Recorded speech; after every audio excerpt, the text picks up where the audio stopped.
Okay, let's dive right into this. Picture this, it's July 2005. You're looking at a 25-year-old guy sitting in a rented apartment in Montreal. He's got no job, no money, and really no solid plan for his future. But sitting on the desk right in front of him is a single red paperclip. You know, the kind of everyday office supply that's worth, what, a fraction of a cent? Well, he takes a photo of it, posts it online, and makes this absolutely absurd, highly public promise. And what follows? It basically became one of the most famous sagas of the early internet. It played out in real time, almost like a gripping, unscripted documentary video for the millions of viewers who ended up watching his every single move. 14? I mean, people laughed at his promise at first, but exactly 1 year later, that broke 25-year-old was standing on Main Street in a small Canadian town, literally holding the keys to a 2-story house. It took exactly 14 trades to get from a completely worthless red paperclip to a piece of prime real estate. And honestly, the most astonishing part of this whole explainer, he never spent a single dollar of his own money to acquire the items he traded. $0, 14 trades, just 1 year. I am going to trade this one red paperclip up and up until it becomes a house. That was the bold declaration Kyle MacDonald made to the world. But to actually make this work and to keep his audience hooked on his daily updates, he knew he had to set some really strict rules for himself. First up, no money could ever change hands, not a single cent in either direction. Second, he could only trade one item at a time. And third, and this is absolutely crucial for the kind of raw, documentary-style reality of his journey, every single trade had to be made in person, hand to hand. No shortcuts and definitely no cheating the chain. Right, so let's move on to Section 1, the exploit, the secret of subjective value. See, Kyle wasn't actually just trading physical objects. He was really exploiting this massive, invisible loophole in how we humans assign worth. Let's map out how he cracked the code right out of the gate. So the paperclip didn't sit long. 2 women in Vancouver traded him a pen shaped like a fish. Pretty weird, but okay.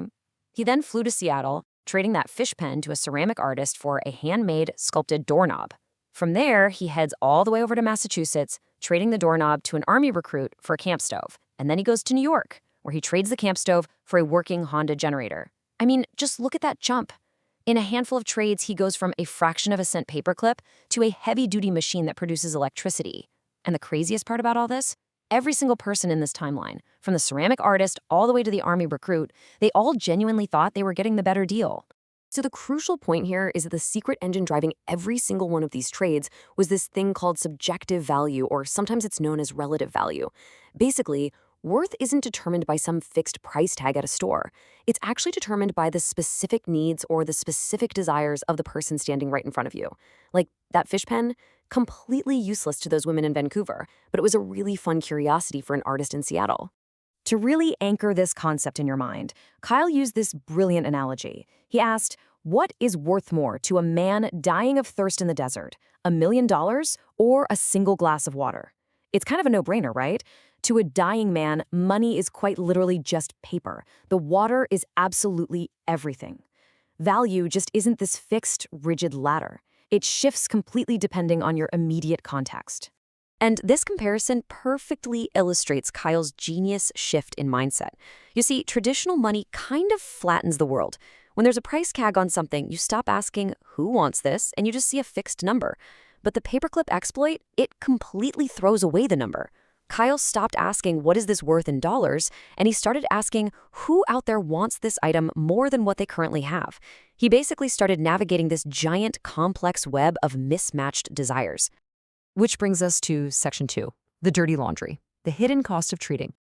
Now, before we go any further, we really need a reality check, because the fairy tale version of this story conveniently leaves out the scrappy, costly, and honestly half chaotic grind that it actually was. Remember rule number 3? Every trade had to be in person. That meant Kyle had to physically travel all across North America. He flew and drove thousands of miles completely on his own dime. The paperclip might have been free, but those plane tickets absolutely were not. This basically became his unpaid full-time job, living out of a car and crashing on couches. And it got ridiculous sometimes. Like when he brought that prized Honda generator into Manhattan, he couldn't exactly just leave a fuel-powered machine sitting on the sidewalk, right? So it was actually temporarily seized and impounded by the New York Fire Department. No joke. So yeah, this wasn't just magic, it was incredibly hard work. Okay, on to Section 3, the pivot. attention as the new currency. As Kyle was grounding through all these trades, the whole nature of the game started to completely change. Let's trace how the stakes escalated here. So that impounded generator, he eventually traded it to a radio host for an empty beer keg and a custom neon sign. He then traded that instant party kit to a famous Quebec comedian for a literal skidoo snowmobile. The snowmobile then went to a magazine in exchange for an all-expenses-paid trip to a tiny town called Yak, British Columbia. And right there in Yak, he traded that trip to a local named Bruno for a massive full-size box truck. I mean, just look at the physical size of these objects now. But actually, more importantly, look at who he's trading with. Radio hosts, famous comedians, magazines. 100,000. That is how many unique visitors were refreshing his blog every single day. Kyle's little project had exploded into a genuine international phenomenon. Major morning shows were flying him in for interviews. People were watching this unfold every single day like a binge-worthy documentary video series. And that massive daily viewership, well, it completely changed the rules of the game. Now, what's really interesting here is that at this point, the physical objects didn't even matter anymore. Kyle traded that massive box truck for 30 hours of professional recording studio time. Then, a singer in Phoenix named Jody Nant traded him an entire year of free rent in her apartment for that studio time. Now, you might be wondering, why on earth would she trade thousands of dollars in rent for just 30 hours of studio time? Well, she wasn't just buying studio time, she was buying exposure to Kyle's millions of daily readers. She was a working musician, and she was trading for the spotlight. Next up, Section 4, the climax, the snow globe masterstroke. So this brings us to the climax of the story, and without a doubt, the single most controversial trade of the entire year. Kyle had actually managed to trade that year of free rent for an exclusive one-on-one afternoon hanging out with rock legend Alice Cooper. An absolutely amazing prize, right? But then he traded Alice Cooper away for a motorized Kiss snow globe. Wait, what? Why make that trade? The internet completely lost its collective mind. His comment section turned into a total bonfire of people calling it the stupidest decision ever. They legitimately thought he had blown the whole project for a cheap $50 novelty toy. But you see, his critics were missing the very economic principle that Kyle had been using since day one. The internet just saw a $50 piece of plastic. But the guy who owned the snow globe, Mark Herman, he was a die-hard Alice Cooper superfan. To Mark, the chance to meet his absolute idol was priceless. He wasn't getting ripped off at all. He was getting the trade of his life. It was subjective value, perfectly captured in miniature. But here's the thing, Kyle wasn't even a Kiss fan. So why did he want it so badly? Because he had done his homework. The snow globe was definitely not a toy to Kyle, it was a key. Specifically, the key to a Hollywood director. He knew that the actor and director Corbin Bernsen was actually one of the world's largest collectors of snow globes, and Bernsen was openly, desperately hunting for this exact, super rare, motorized Kiss snow globe. And here is the final winning sprint. Kyle traded for leverage, not price. He takes the snow globe to Corbin Bernsen. Bernsen wants this thing so badly, he gives Kyle a paid speaking role in his upcoming Hollywood film Donna on Demand. And suddenly, just like that, Kyle is holding a movie role, an absolute golden ticket, because a paid movie role is exactly the kind of unique asset that an entire town would be willing to trade a house for. Which brings us to our final section, Section 5, the real jackpot. You see, acquiring the house was really only half the story. We need to dissect the actual motivations of the town that gave it to him. The town was Kipling, Saskatchewan.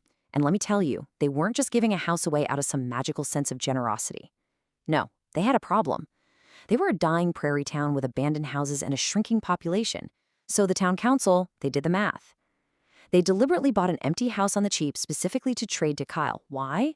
For global attention. They held a massive, town-wide audition to see which local resident would get the movie role.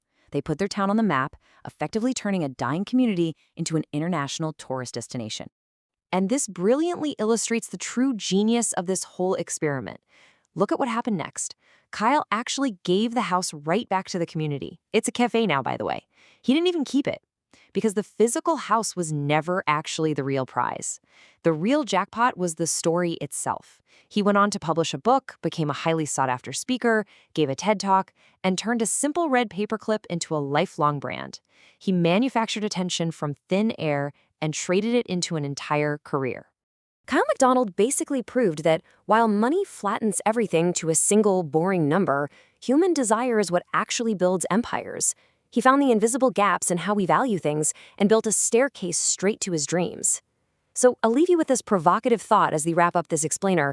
Take a look around your own life. Look at the skills or the assets you might be entirely overlooking. What is your red paperclip?